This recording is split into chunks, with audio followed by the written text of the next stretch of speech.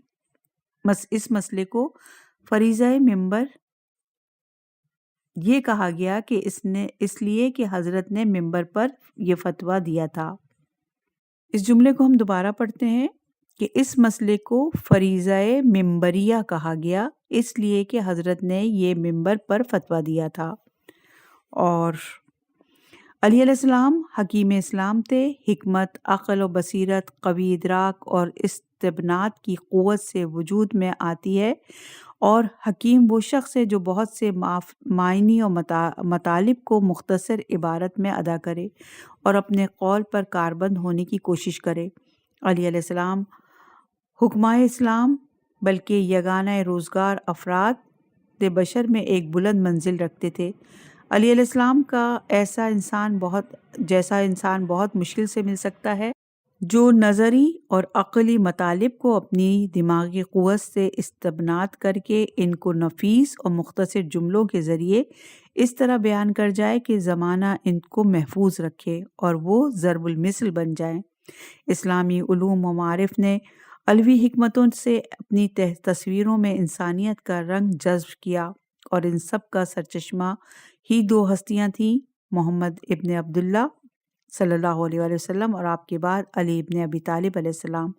امام علیہ السلام نے اسرار ہستی، انسانی زندگی اور جماعت بشری پر فلسفانہ نظر ڈالی، اور توحید اور الہیات اور ماورائے طبیعت میں آپ کی بکثرت اقوال موجود ہیں۔ جیسا کہ ہم کہہ چکے ہیں، آپ علم کلام اور الہیات کے بانی ہیں، ایک ایسے استاد ہیں کہ جو شخص آپ کے بعد آیا وہ اپنی کوئی رائے یا قول رکھتا ہے، اس نے آپ کی استادی اور رہبری کا اعتراف کیا ہے۔